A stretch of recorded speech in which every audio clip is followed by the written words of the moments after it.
Hoje eu quero falar contigo de um tema que de repente pode te fazer pensar que tu tá meio doido. E pode ser que tu esteja mesmo.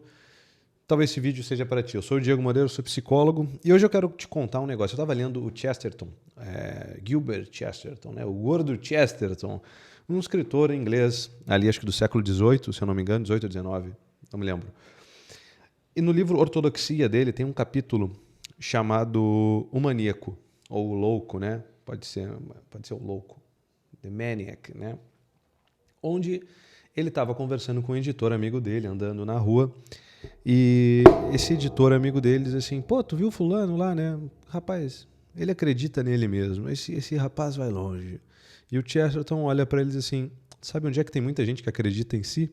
Em Hanwell. Hanwell era um hospício, né? Ou seja, sabe onde tem muita gente que acredita em si mesmo no hospício. Isso aqui é muito maneiro da gente pensar, e ele vai cunhar uma frase, né? Ainda assim ele vai dizer, o louco é aquele que perdeu tudo, exceto a razão.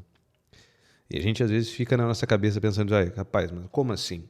Não, uma pessoa muito racional, uma pessoa muito razoável, não vai ser uma pessoa maluca. Mas se eu for, né, quando a gente vai ver a loucura mesmo, né, sei lá, um esquizofrênico, um cara que acha que ele é Napoleão, cara, ele tem a plena certeza naquilo lá. Né? Ele não tem dúvida daquilo. Diego, então quer dizer então que se eu tenho muitas certezas eu tô louco? Sim, talvez. Talvez eu esteja enlouquecendo, porque eu vou trazer alguns elementos aqui, por exemplo, na psicologia, a gente vai chamar de rigidez cognitiva, por exemplo. Uma pessoa que é muito sistemática, uma pessoa que é muito rígida, não tem um espaço nos seus pensamentos para outros esquemas ali. Rigidez cognitiva é isso, né? Olha, não tem espaço para uma mudança, não tem espaço para uma transformação no final das contas. Claro, isso muitas vezes é um grande prognóstico para a doença mental, pô. Né? O louco, então, é justamente, olha, é aquele que perdeu tudo, exceto a razão. E às vezes, quando a gente está muito apegado, olha, eu vejo isso todos os dias no consultório.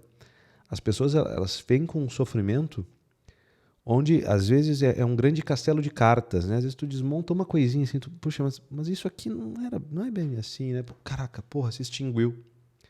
Por quê? Porque a neurose é como se fosse assim, né? Olha que legal, né?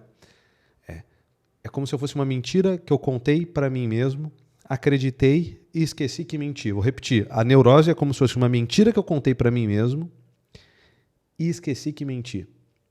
Só que aí, para eu poder justificar essa mentira, por isso que a gente vai, né? A mentira tem perna curta, mas olha, uma mentira puxa a outra. Né? Não é assim essa experiência que a gente tem?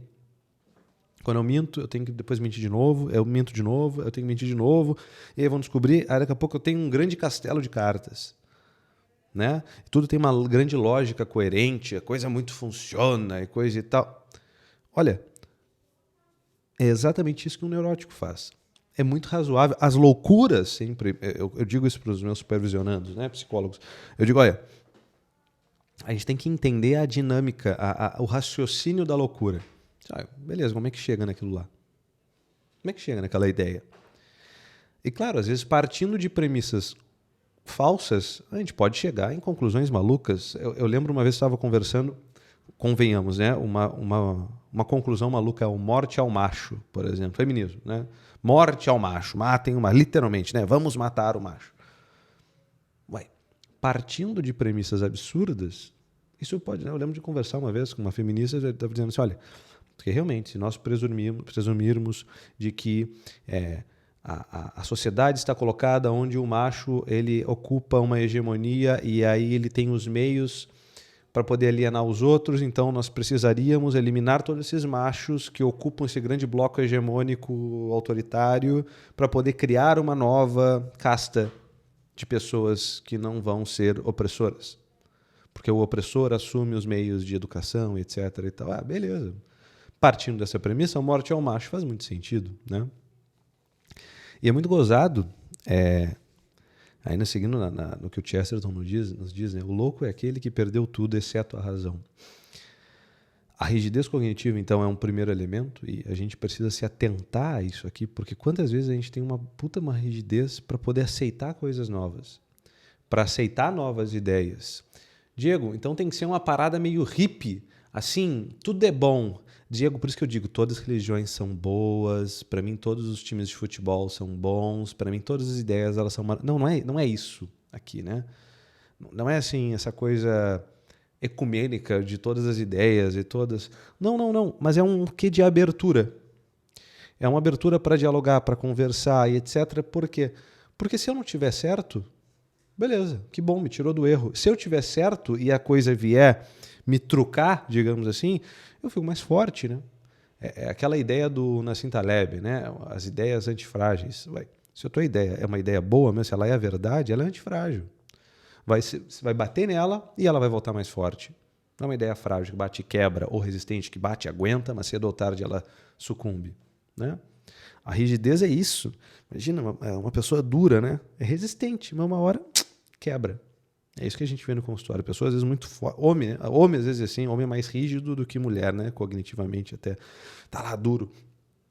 Até suporta talvez um pouco mais tempo. Mas quando quebra, quebra de uma vez. Não à toa, maior taxa de suicídio de homem, né? Não à toa. Vai lá, suicídios bem-sucedidos, né? Beleza. Uma segunda coisa que a gente sempre vê que além da rigidez cognitiva e que vai estar nessa linha do que o Chesterton nos fala, e de novo, eu falo isso tudo aqui para ti, para quê? Para que tu deixe de ser esse chato, muito sabichão, sabe? Que tem resposta para tudo, que é muito coerente, que não aceita o mistério, que não aceita o mistério que põe, né? Como ele fala, o Fernando Pessoa, né? Mistério por baixo das pedras e que põe cabelo branco nas cabeças dos homens. Que tem isso, né? Existe um mistério na vida. Existe... o Chesterton vai dizer, né? A gente tem que ter um pé na terra e um outro pé no mundo das fadas, querendo ou não.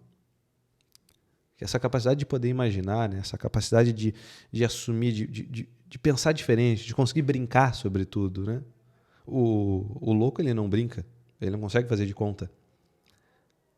Olha que legal isso aqui, né? Donald Winnicott, um outro inglês, né? Esse psicanalista, psicólogo, ele vai trazer justamente essa perspectiva de que o brincar de faz de conta é típico do ser humano e quem não consegue mais brincar de faz de conta é uma pessoa que não está mais saudável. Pensa assim, vamos brincar de faz de conta que, sei lá, minha mulher me traiu. Não, Diego, não, meu Deus, Deus o livre. Ai, meu Deus, não diz isso que ela pode me trair. Vamos brincar de faz de conta que eu vou morrer. Vamos lá, vamos imaginar. Não fala. Diego, não fala isso. Não fala que a gente vai morrer porque também as palavras têm poder. Puta merda, entendeu? Não consegue brincar de faz de conta que vai morrer, não consegue brincar de conta de uma traição. Vamos brincar de faz de conta de que eu fui para um campo de concentração. Ai, que coisa horrível, nem me fala. Vamos imaginar que eu contraí um câncer. Vamos imaginar que eu sou super-homem. Vamos imaginar... Percebe? A gente consegue fazer uma alusão muito próxima do louco àquele que não consegue mais brincar de faz de conta. Ou seja, para ele está fechado o mundo das fadas. Vê isso? Tá. Segunda coisa, a paralaxe cognitiva. Paralaxe é uma palavra que se usa para quando a gente pega uma máquina fotográfica, tira uma foto, né, uma imagem, e a imagem não bate bem com a realidade. Cognitiva é, de algum modo, eu não estou situado exatamente naquilo que eu falo. É um termo cunhado pelo professor Olavo de Carvalho, né? Paralaxe cognitiva. Por exemplo, vamos imaginar que eu sou um cara todo da sustentabilidade, todo ecológico, todo base em amor e tal. E aí tu vai lá ver, porra, eu sou um cara que chega em casa, mistura os lixos, né? Bota ali o orgânico no reciclável, etc. Ou tem, porra, sei lá, um carro que faz 2 por litro, 2 quilômetros por litro, sei lá, porra, entendeu? Não chega a ser que eu... Não é que eu seja um hipócrita. Ah, Diego, você é hipócrita, esse é um nome... Não, porque pode ser que eu não saiba.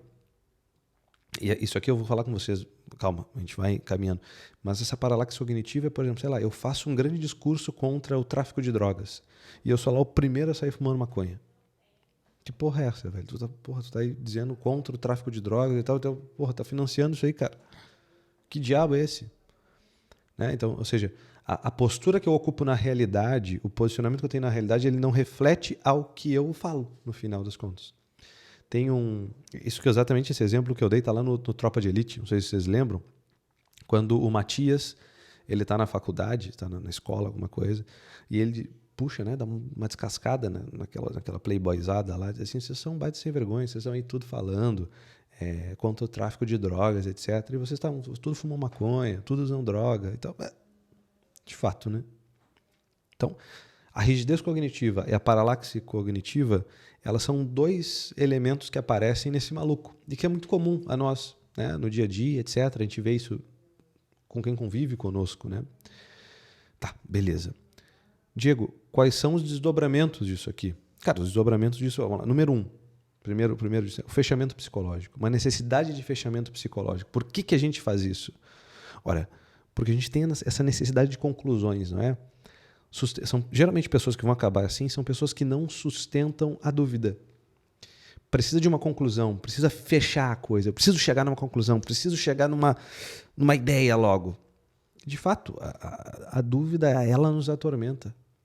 Que é esse estado de sim ou não ao mesmo tempo, né? Isso é a dúvida. Puta, é isso e aquilo ao mesmo tempo e eu fico oscilando entre um e outro, eu não sei, eu estou na dúvida.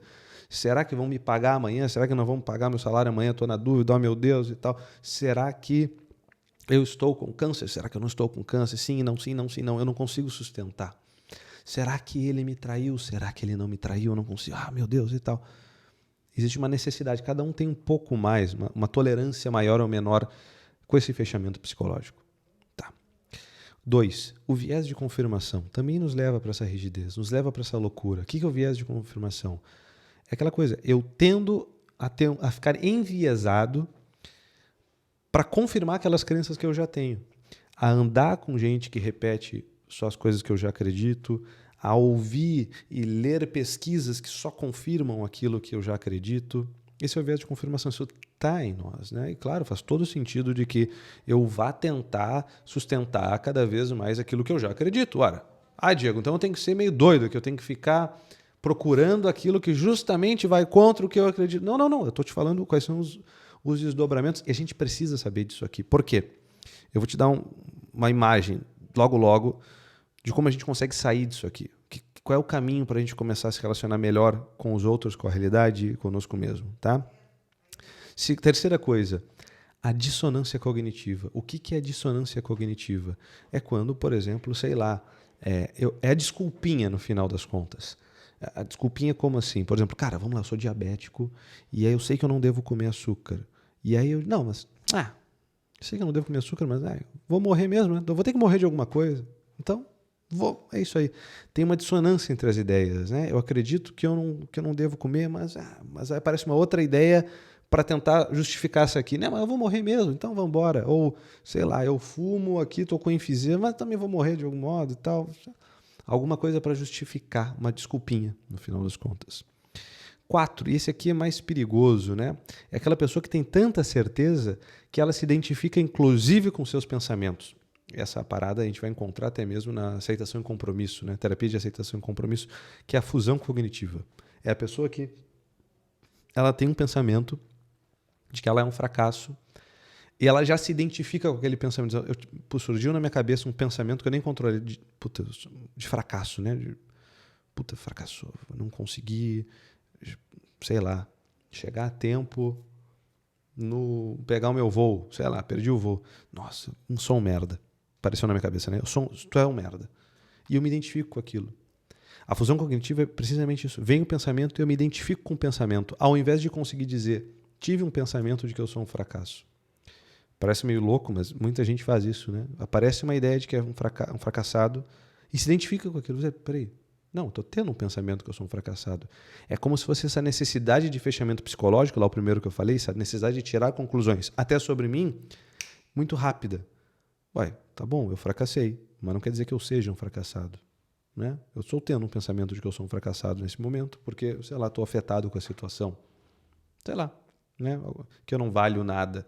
Estou tendo um pensamento disso. Mas eu valho alguma coisa, então eu consigo separar o pensamento de mim mesmo. Tá, beleza. Diego, como é que a gente dá um jeito nisso tudo?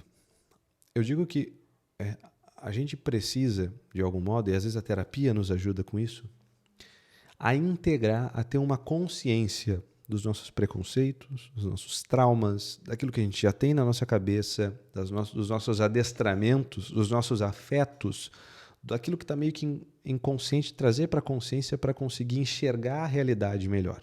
O que eu quero dizer com isso? Pensa comigo, eu sou míope, tá? Não tem muito grau aqui. Mas, quando eu tiro o meu óculos, eu não olho para as coisas e presumo que o mundo é difuso, que o mundo é translúcido, é embaçado. Eu não digo assim, caraca, o mundo é embaçado.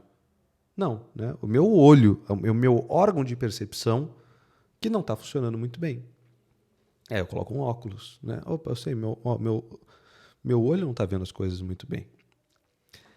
O sujeito louco, ele está sem o óculos e ele diz assim, o mundo é embaçado. Ele nunca olha para você, cara, mas será que o meu olho que está meio estranho?